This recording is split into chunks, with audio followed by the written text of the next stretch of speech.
Hi friends, ನಮಸ್ಕಾರ.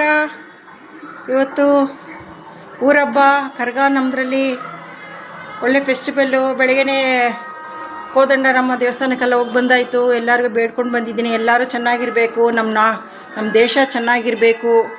ಆಚೆ ಊರಲ್ಲೆಲ್ಲ ಬಾಂಬ್ ಆಗ್ತಾಯಿದ್ರೆ ಅದೆಲ್ಲ ಸಮಾಧಾನಾಗಿ ಎಲ್ಲರೂ ಸಮಾಧಾನದಿಂದ ಕೂತ್ಕೊಂಡು ಒಂದು ದಾರಿಗೆ ಬರಬೇಕು ಅಂತ ನನ್ನ ಪ್ರಾರ್ಥನೆ. ಎಲ್ಲರಿಗೂ ಬೇಡ್ಕೊಂಬಂದಿದ್ದೀನಿ ಫ್ರೆಂಡ್ಸ್. ಇವತ್ತು ನೋಡಿ ಎಲ್ಲರ ಪರವಾಗಿ ನಮ್ಮಮ್ಮ ಓಂ ಶಕ್ತಿ ಪೂಜೆ. ಶ್ರೀರಾಮ್ ಜೈರಾಮ್ ರಘುರಾಮ್ ಅವರಿಗೆ ಒಂದು ಪೂಜೆ ಇವತ್ತು. ಅವರಿಗೆ ನೈವೇದ್ಯ ಮಜ್ಜಿಗೆ ಮತ್ತು ಪಾನಕ ಇಟ್ಟಿದ್ದೀನಿ. ಓಕೆ ಫ್ರೆಂಡ್ಸ್, ನೆಕ್ಸ್ಟ್ ವಿಡಿಯೋದಲ್ಲಿ ನೋಡೋಣ. ನಮ್ಮ ಲಕ್ಷ್ಮಮ್ಮ ನೋಡಿ ಯಾವ ಥರ ಇವತ್ತು ಲಕ್ಷ್ಮಮ್ಮನ ಸ್ವಲ್ಪ ಚೇಂಜ್ ಮಾಡಿಬಿಟ್ಟೆ. ಅವ್ರು ನೋಡಿ ಮೇಲ್ಗಡೆ ಅವ್ರ ಕುಟುಂಬದವ್ರು ಕೂತಿದ್ದಾರೆ. ಓಕೆ ಫ್ರೆಂಡ್ಸ್, ನೆಕ್ಸ್ಟ್ ವಿಡಿಯೋದಲ್ಲಿ ನೋಡೋಣ.